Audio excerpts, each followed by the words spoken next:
गुलाम वंश बोलिए या दास वंश बोलिए या इलवरी वंश बोलिए या आदि तुर्क। गौरी की मृत्यु हो चुकी थी, कुतुबुद्दीन ऐबक सत्ता में आज ही बख्तियार खिलजी की हत्या होती है, तो अब इसी के साथ घोड़ा से जैसे ही गिरते हैं तो कुतुबुद्दीन ऐबक की मृत्यु ही कुतुबुद्दीन बख्तियार काकी के नाम पर इस मीनार का जो नामकरण किया गया वह कुतुब मीनार खेल यानी जिसे आप पोलो के नाम से जानते हो। और उसी खेल 2.5 दिन का मेला लगता था, जिसके कारण इसे 2.5 दिन का झोपड़ा। कुतुबुद्दीन ऐबक, इल्तुतमिश और बलबन, और ये तीनों के तीनों किसी न किसी के दास रहे हैं। ये सारे के सारे शासक किसी न किसी के गुलाम रहे होते हैं। दिल्ली सल्तनत की स्थापना का जो श्रेय जाता है वो कुतुबुद्दीन ऐबक को जाता है।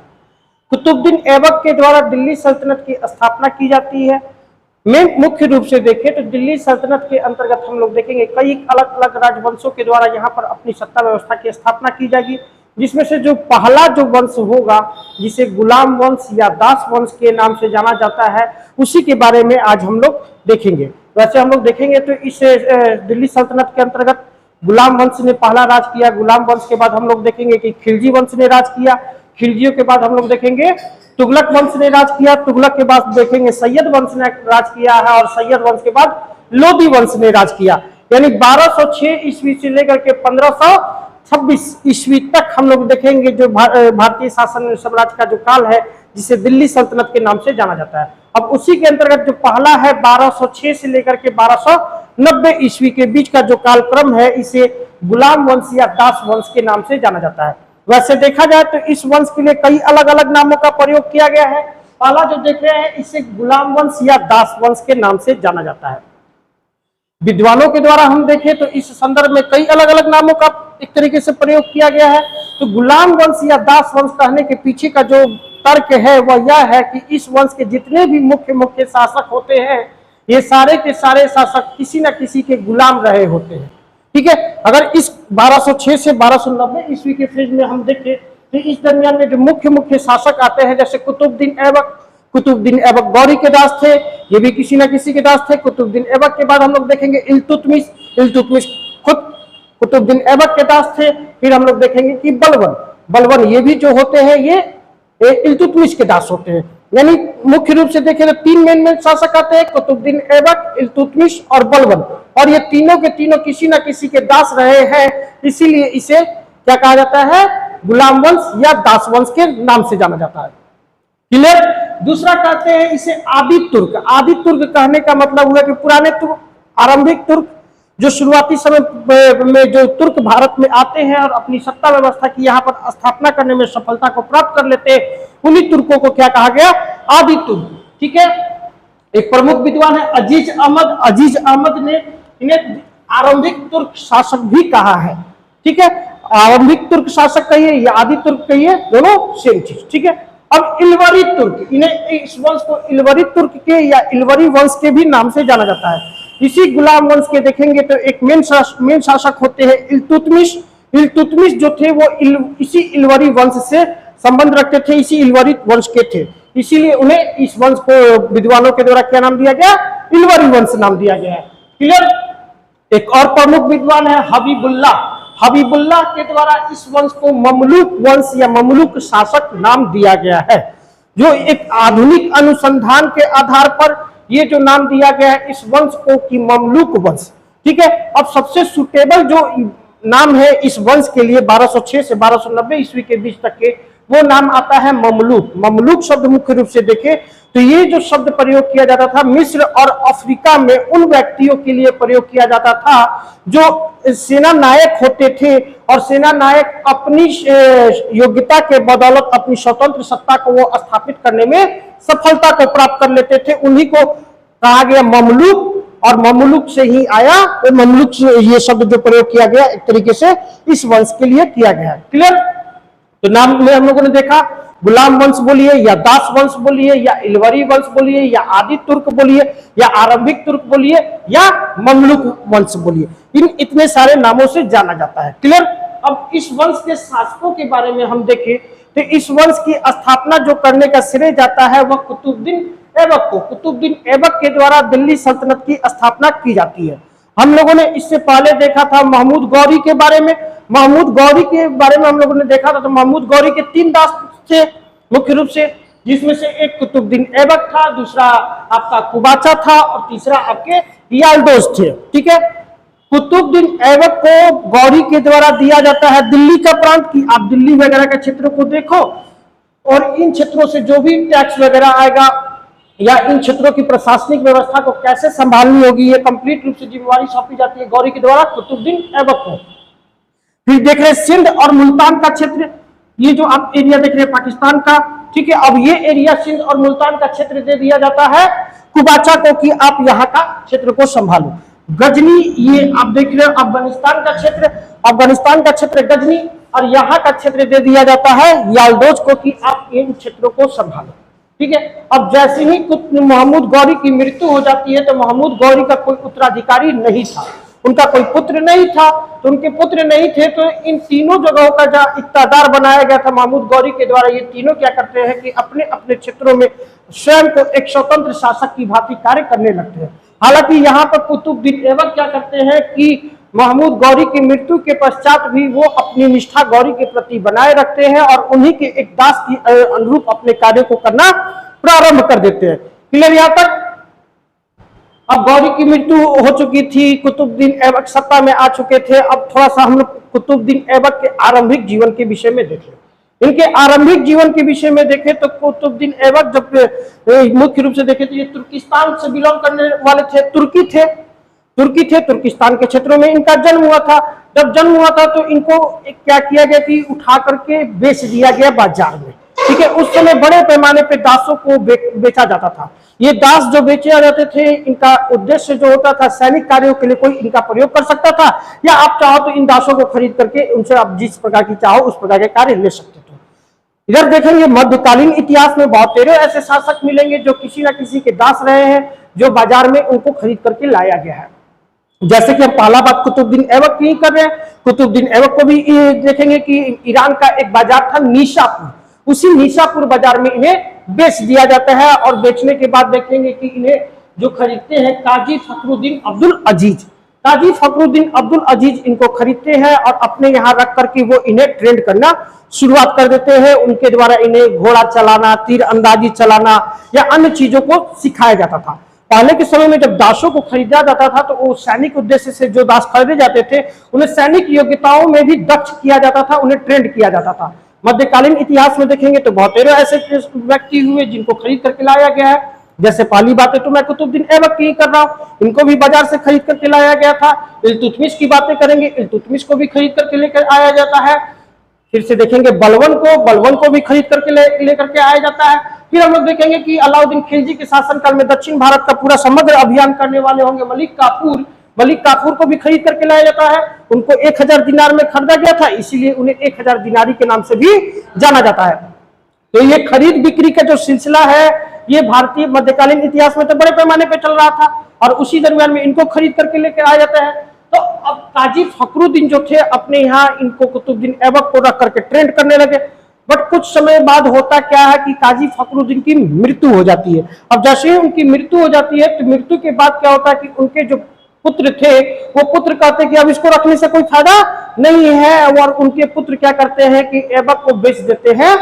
फिर महमूद गौरी के एक और व्यापारी के पास, और एक और व्यापारी से वो आ जाता है महमूद गौरी के पास। अब महमूद गौरी के पास आ जाते हैं कुतुबुद्दीन ऐबक महमूद गौरी के पास आते हैं तो ऐबक की योग्यताओं से देखते हैं कि उनकी जो पास जो योग्यता थी उन योग्यताओं ने धीरे धीरे गौरी को अपनी ओर आकर्षित किया और गौरी के एक काफी करीबी व्यक्ति बन जाते हैं। इनके द्वारा देखेंगे कि विभिन्न अलग अलग अभियानों में गौरी के द्वारा जो भी अभियान किए गए हैं उन अभियानों में कुतुबुद्दीन ऐबक की अपनी एक महत्वपूर्ण भूमिका रहती थी। और उसी के तहत क्या होता है कि गौरी क्या करते हैं, इन्हें अमीर ए आखुर का पद कुतुबुद्दीन ऐबक को सौंपते हैं।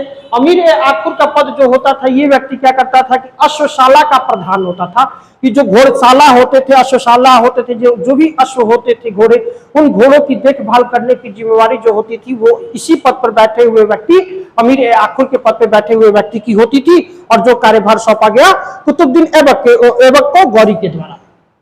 क्लियर?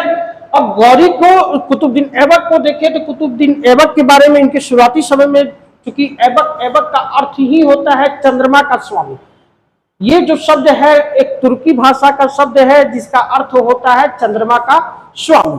कुतुबुद्दीन ऐबक देखेंगे तो ये कुरान में पूरी तरीके से अपना एक विश्वास रखते थे, कुरान के प्रति अपनी निष्ठा रखते थे, अपने दैनिक जीवन के क्रियाकलापों को भी ये कंप्लीट रूप से कुरान के अनुसार ही किया करते थे। और दूसरी तरफ ये कुरान का बहुत ही सुरीले ढंग से उसका उच्चारण किया करते थे, जिसके कारण इन्हें कुरान खाके भी नाम से जाना जाता है। क्लियर यहाँ तक? लाख बख्श, इन्हें लाख बख्श भी कहा जाता था, क्योंकि ये लाखों में दान दिया करते थे। लाखों में दान दिए जाने के कारण इन्हें लाख बख्श भी कहा जाता था। क्लियर? फिर एक और विद्वान है मिनहाज उस सिराज। मिनहाज उस सिराज जिनके द्वारा तबकाते नासिरी नामक ग्रंथ की रचना की गई है, उनके द्वारा देखेंगे कि कुतुबुद्दीन ऐबक को हातिम द्वितीय की संज्ञा दी गई है। हातिम द्वितीय कहने के पीछे उनका जो मुख्य आइडियोलॉजी है कि वो अत्यधिक दान किया करते थे, जिसके कारण इन्हें हातिम द्वितीय भी कहा जाता है। क्लियर यहाँ तक? अब होता क्या है कि गुलाम वंश में देख रहे हैं कि गुलाम वंश के संस्थापक कुतुबुद्दीन ऐबक को माना जाता है, इन्हीं के द्वारा स्थापना किया जाता है। हालांकि यहाँ पे देखेंगे कि गुलाम वंश का अगर आपसे पूछता है गुलाम वंश का संस्थापक तो कुतुबुद्दीन ऐबक, गुलाम वंश का वास्तविक संस्थापक यदि पूछ दे तो इल्तुतमिश। क्लियर? वास्तविक संस्थापक इल्तुतमिश को माना जाता है, परंतु संस्थापक कुतुबुद्दीन ऐबक को। ठीक है, तुर्की जनजाति से संबंधित थे। आजीवन ये जो होते हैं कि अब जैसे ही गौरी की मृत्यु हो जाती है तो गौरी की मृत्यु के बाद हम लोगों ने देखा कि कुबाचा और याल्दोज जो होते हैं अपने आप को एक स्वतंत्र शासक घोषित कर देते हैं, परंतु ऐबक कहीं भी अपने आप को स्वतंत्र शासक घोषित नहीं करते हैं। ये अभी भी अपना गौरी के प्रति निष्ठा को बनाए रखते हैं और मलिक और सिपहसालार की पदवी से ही एक तरीके से शासन व्यवस्था को संचालित करते हैं। ठीक है, अब मुख्य रूप से देखें तो जैसे ही कुतुबुद्दीन ऐबक अब गद्दी पर आते हैं, कुतुबुद्दीन ऐबक के सामने कई एक सारी चुनौतियां थी। तो उन चुनौतियों में देखेंगे कि इनका कभी युद्ध गजनी के साथ भी होता है, याल्दोज के साथ भी होता है, कुबाचा के साथ भी होता है। अब उसी परिस्थिति में अब कुतुबुद्दीन ऐबक के द्वारा वैवाहिक संबंध स्थापित किया जाता है। वैवाहिक संबंध स्थापित करने के साथ ये क्या करते हैं कि अपना जो स्वयं का विवाह होता है वो याल्दोज की पुत्री के साथ कर लेते हैं। याल्दोज अब इनका ससुर हो गया, उसकी पुत्री के साथ कर लिए। फिर से अपनी बहन का विवाह कुबाचा के साथ करवा दिए, कुबाचा अब इनका बहनोई हो गया। फिर अपनी पुत्री का जो विवाह करवा देते हैं वो इल्तुतमिश के साथ करवा देते हैं। इल्तुतमिश हम लोग देखेंगे कि उनकी भी बहुत ही महत्वपूर्ण भूमिका होगी, और ये कुतुबुद्दीन ऐबक के ही दास थे, तो अपनी पुत्री का विवाह कर देते हैं। तो ये अब ऐबक के दास के साथ साथ एक दामाद भी हो जाते हैं, तो दामाद हो जाते हैं तो उनके काफी करीबी हो जाते हैं। अब इस वैवाहिक संबंध स्थापित करने के साथ ही क्या करते हैं कि कुतुबुद्दीन ऐबक अब अपनी सत्ता व्यवस्था को और अधिक सुदृढ़ करने की कोशिश करते हैं, क्योंकि टक्कर देने वाला कौन था? याल्दोज ही था, कुबाचा ही था। तो ये याल्दोज और कुबाचा तो अब एक तरीके से सगे संबंधी हो रखे थे। खैर, अब इसके साथ कुछ और भी हम लोग देखें तो ये कुतुबुद्दीन ऐबक के द्वारा कई सारे अभियान भी किए जाते हैं। उन अभियानों की अपनी अलग अलग चीजें रहेंगी, उन अभियानों को हम लोग देखेंगे। इनके द्वारा जो अभियान किया जाता है कुबाचा के विरुद्ध में भी किया जाता है, याल्दोज के विरुद्ध में भी किया जाता है, और एक और अभियान इनके द्वारा बंगाल के विरुद्ध में भी किया जाता है। बंगाल में मुख्य रूप से देखें तो ये हिसाब जो देख रहे हैं बंगाल, यहाँ पर आप बंगाल जो देख रहे हैं मुख्य रूप से देखें तो बंगाल में हम लोग देख रहे थे तुर्की सत्ता की स्थापना करने का जो श्रेय जाता है अली बख्तियार खिलजी को। बख्तियार खिलजी के द्वारा ही देख रहे हैं कि बिहार और बंगाल को जीता जाता है, और बंगाल में उस समय लक्ष्मण सेन वंश का शासन था। उस सेन वंश की सत्ता व्यवस्था को ये परिवर्तित कर देते हैं, और उसके बाद ये अपनी वहां पर देख रहे तुर्की सत्ता की स्थापना करने में सफलता को प्राप्त कर लेते हैं। अब उसी दरमियान में क्या होता है कि अली मर्दान खान नामक एक व्यक्ति होता है, और अली मर्दान खान के द्वारा क्या किया जाता है? बख्तियार खिलजी की हत्या कर दी जाती है। अब बख्तियार खिलजी की हत्या हो चुकी होती है। अब जैसे ही बख्तियार खिलजी की हत्या होती है तो अब इसी के साथ क्या होता है कि अली मर्दान खान को खिलजी की जो सरदार थे वो खिलजी सरदार बंदी बना लेते हैं, क्योंकि उनकी हत्या में मुख्य रूप से देखें तो इन्हीं का हाथ था। तो खिलजी सरदारों के द्वारा देख रहे थे कि अली मर्दान खान को बंदी बना लिया जाता है, परंतु क्या होता है कि कुछ समय के बाद अली मर्दान खान वहां से किसी भी तरीके से भागने में सफल हो जाते हैं और भाग जाते हैं। अब जैसे ही भागते हैं तो वो भाग करके अब पहुंचते हैं कुतुबुद्दीन ऐबक के पास दिल्ली सल्तनत में, और जैसे ही वहां पर खिलजी सरदार इनकी अरेस्ट करते हैं, गिरफ्तार करते हैं, तो उसके बाद शेर खान नामक एक व्यक्ति था, उस शेर खान नामक व्यक्ति को अब बंगाल की गद्दी को सौंप दिया जाता है।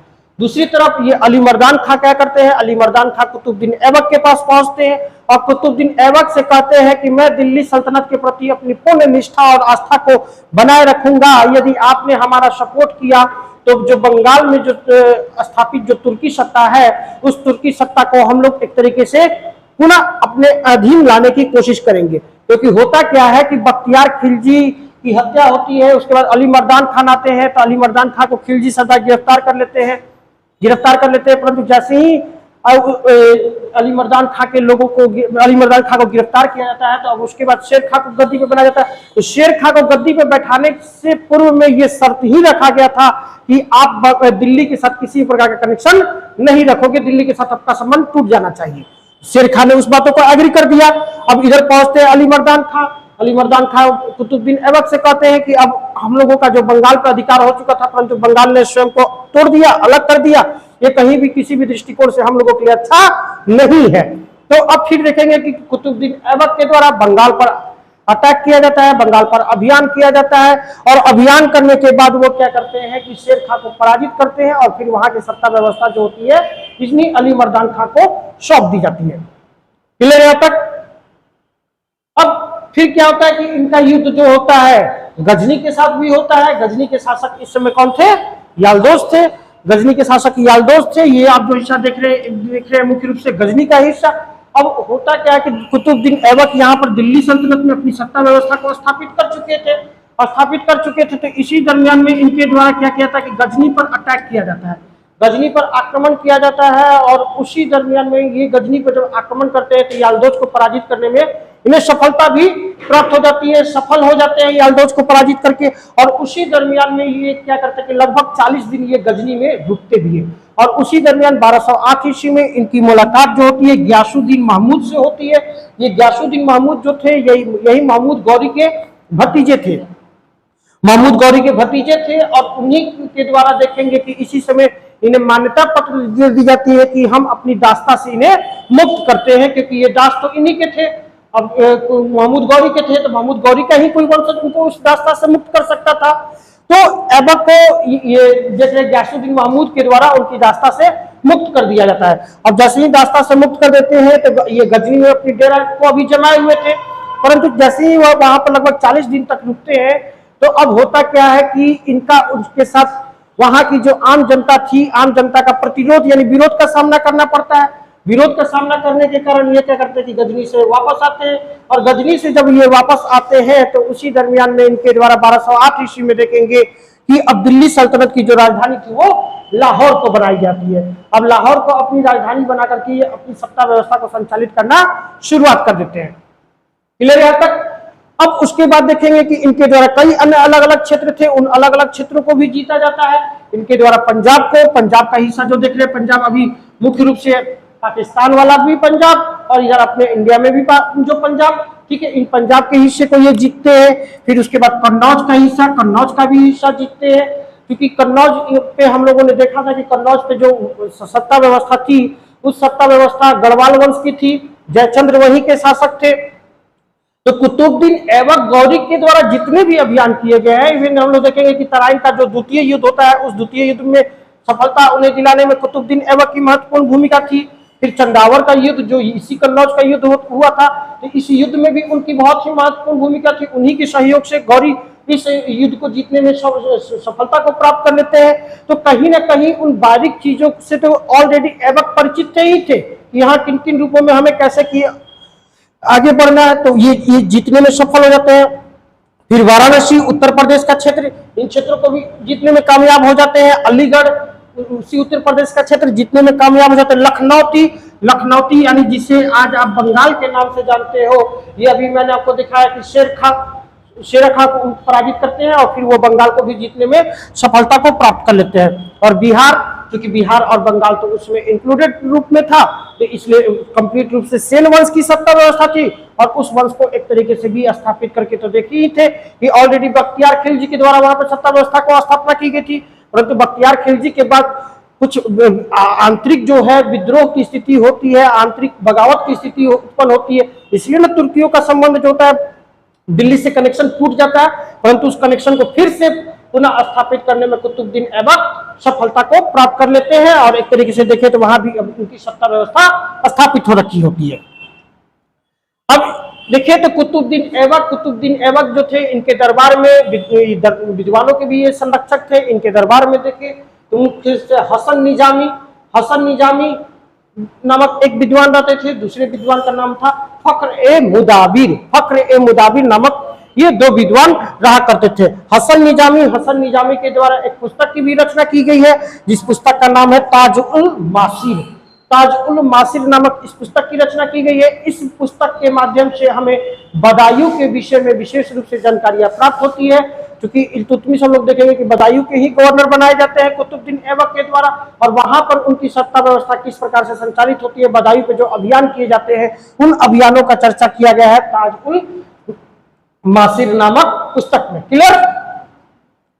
कुतुबुद्दीन ऐबक देखें तो स्थापत्य कला के संरक्षक थे। इनके द्वारा स्थापत्य के क्षेत्र में भी काम किया जाता है, जिसके तहत इनके द्वारा देखेंगे तो कुतुब इस्लाम मस्जिद का निर्माण करवाया जाता है, फिर से देखेंगे कुतुब मीनार का निर्माण कार्य करवाया जाता है, और फिर से तीसरा जो कराया जाता है 2.5 दिन की झोपड़ा का निर्माण कराया जाता है। क्लियर? 3 चीजों का निर्माण करवाते हैं, कुतुब मीनार का, कुतुब इस्लाम मस्जिद का और 2.5 दिन की झोपड़ा का। अब ये क्या है, अब इनको लोग देखते हैं। इनके द्वारा जो कुतुब मीनार हम लोग जो देख रहे हैं, कुतुब मीनार का निर्माण कार्य की शुरुआत जो की गई है वह कुतुबुद्दीन ऐबक के द्वारा ही कराई गई थी, परंतु जैसे ही कुतुबुद्दीन ऐबक का जो कार्यकाल रहा है 1206 से 1210 ईस्वी के बीच का ही कार्यकाल रहा है, मात्र 4 वर्ष का शासनकाल इनका रहा है, और इसी 4 वर्ष के दरमियान में इनके द्वारा कई सारे ऐसे कार्य करके चले गए जो अपने आप में एक काफी मतलब कह सकते हैं कि विशिष्ट उदाहरण है। अब इसके तहत इन्होंने देखे कि कुतुब मीनार के निर्माण कार्य में जैसे ही हाथ लगाया तो कुछ समय के बाद कुतुबुद्दीन ऐबक की मृत्यु हो जाती है। कुतुबुद्दीन ऐबक की जैसे ही मृत्यु हो जाती है तो इस कुतुब मीनार के निर्माण कार्य को पूरा कराने का जो श्रेय जाता है वो इल्तुतमिश को जाता है। इल्तुतमिश के द्वारा इस कुतुब मीनार के निर्माण कार्य को पूरा कराया जाता है। फिर हम लोग देखेंगे कि मोहम्मद बिन तुगलक के शासनकाल में क्या होता है कि इस कुतुब मीनार के ऊपर वज्रपात होता है, और वज्रपात होने के कारण इसका एक मंजिला जो होता है वो ढह जाता है। उसके बाद फिर फिरोज शाह तुगलक आते हैं, तो फिरोज शाह तुगलक के द्वारा उसे 2 मंजिला और निर्मित करा दिया जाता है। तो अभी वर्तमान में देखेंगे तो कुतुब मीनार जो है टोटल 5 मंजिला एक इमारत है। फिर बाद में देखेंगे कि लोदी वंश के जो शासक आते हैं सिकंदर लोदी के द्वारा इस कुतुब मीनार को भी पुनः निर्मित कराया जाता है। यानी इस कुतुब मीनार के निर्माण कार्य से अगर नाम जुड़ा हुआ है तो कुतुबुद्दीन ऐबक तो इसके निर्माता ही हो गए। उसके बाद देखें तो इल्तुतमिश, फिरोज शाह तुगलक और सिकंदर लोदी, इन लोगों का भी नाम जुड़ा हुआ है इस कुतुब मीनार के पुनः निर्माण कार्य से। क्लियर?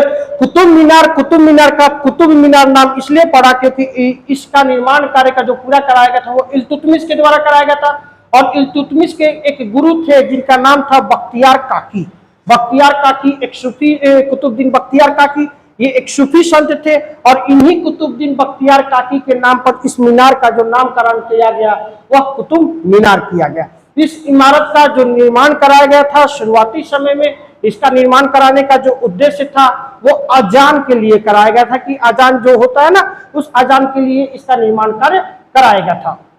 इसके अंतर्गत हम देखें तो ये जो है टोटल 5 मंजिला है, इसमें से जो 3 मंजिला देख रहे हैं लाल और बलुआ पत्थर से निर्मित है, और बाकी का जो देख रहे हैं चौथा और 5वां 2 मंजिला जो इसका है वो लाल और बलुआ पत्थर के साथ साथ उसमें संगमरमर का भी प्रयोग किया गया है। क्लियर? और इसका जो निर्माण किया गया है इंडो इस्लामिक शैली में। इंडो इस्लामिक शैली कहने का मतलब हुआ कि इसमें जो भारतीय शैली तो देखने मिलते ही है, इसके साथ साथ इसमें इस्लामिक जो चीजें थी उन पद्धतियों का भी इसमें प्रयोग किया गया है। क्लियर? अब इनके द्वारा दूसरा जो निर्माण कराया जाता है वो 2.5 दिन का झोपड़ा। 2.5 दिन का झोपड़ा यह एक मस्जिद है जिसका निर्माण अजमेर में कराया जाता है। माना जाता है कि संभवतः इस मस्जिद का निर्माण 2.5 दिन में ही पूरा कर लिया गया था, इसीलिए इसे 2.5 दिन का झोपड़ा कहा जाता है। दूसरा चीज इसको 2.5 दिन नाम देने के पीछे जो लॉजिक है वह यह है कि यहाँ पर माना जाता है कि संभवतः 2.5 दिन का मेला लगता था, 2.5 दिन का मेला लगता था, जिसके कारण इसे 2.5 दिन का झोपड़ा कहा गया। ठीक है? अब इस जो 2.5 दिन का झोपड़ा है, मस्जिद है, इसको पूर्व में देखें तो चौहान सम्राट विशल देव के द्वारा 1153 ईस्वी में इसका निर्माण कार्य करवाया गया था। ठीक है? चौहान वंश के शासक विशल देव थे, उनके द्वारा इसका निर्माण करवाया गया था।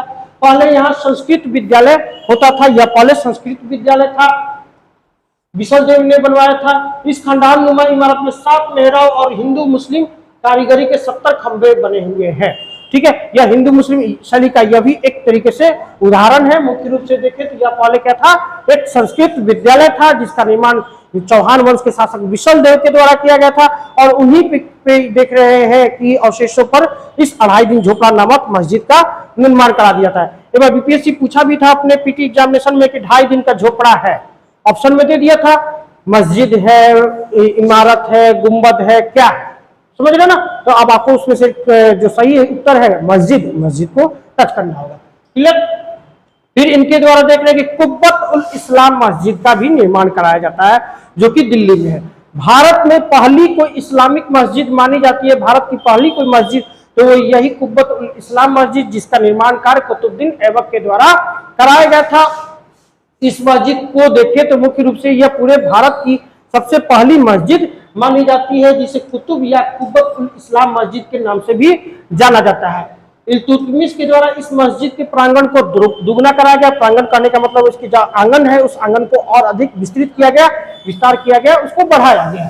ठीक है, अलाउद्दीन खिलजी ने इस मस्जिद का विस्तार कराया, कुरान की आयतें लिखवाई। अब इस जो मस्जिद है उस मस्जिद की दीवारों पर अलाउद्दीन खिलजी के द्वारा इस पे कुरान की आयतें लिखवाई जाती है। इतिहासकार जॉन मार्शल के अनुसार इस मस्जिद का निर्माण 27 निर्माणाधीन जैन मंदिरों के अवशेष पर हुआ है। यानी कुब्बत उल इस्लाम मस्जिद है, कुब्बत उल इस्लाम मस्जिद का भी निर्माण जो 27 जैन मंदिर हैं उन जैन मंदिरों के अवशेषों पर ही इस कुब्बत उल इस्लाम मस्जिद का निर्माण कार्य कराया गया था। इस मस्जिद में हम लोग देख रहे हैं तो पहली बार देख रहे हैं कि मेहराब शैली का प्रयोग, पहली बार मेहराब शैली का प्रयोग जो किया गया है वो इसी कुब्बत उल इस्लाम मस्जिद में, मेहराब शैली बोलिए या अर्धचंद्राकार शैली बोलिए, ये मेहराबदार शैली को ही बोला जाता है। और पहली बार इसी मस्जिद में इसका प्रयोग किया गया, इसीलिए भारत में मेहराबदार शैली का जो जन्मदाता माना जाता है वह कुतुबुद्दीन ऐबक को ही माना जाता है कि इन्हीं के द्वारा पहली बार देख रहे हैं कि इस मस्जिद में इसका निर्माण कार्य कराया जाता है। लाहौर में कुतुबुद्दीन ऐबक के द्वारा चौगान खेल खेला जाता था। चौगान खेल यानी जिसे आप पोलो के नाम से जानते हो। और उसी खेल खेलने के दरमियान में ये क्या होता है कि कुतुबुद्दीन ऐबक घोड़ा से गिर जाते हैं और घोड़ा से जैसे ही गिरते हैं तो कुतुबुद्दीन ऐबक की मृत्यु हो जाती है। अब कुतुबुद्दीन ऐबक की मृत्यु होती है तो कुतुबुद्दीन ऐबक के बाद देखेंगे कि कुछ समय के लिए आराम शाह गद्दी पर बैठते हैं, आराम शाह नामक व्यक्ति। अब आराम शाह नामक जो व्यक्ति गद्दी पर बैठता है वो कौन था, कुतुबुद्दीन ऐबक का पुत्र था, कुतुबुद्दीन ऐबक का भतीजा था, कौन था, इसके विषय में कोई स्पष्ट जानकारियां नहीं है। परंतु एक तरीके से देखेंगे तो एक विलासी प्रवृत्ति के व्यक्ति थे जिसे बाद में अपदस्थ कर करके इल्तुतमिश अपने हाथों में दिल्ली सल्तनत की बागडोर को वो संभाल लेंगे। क्लियर यहाँ तक।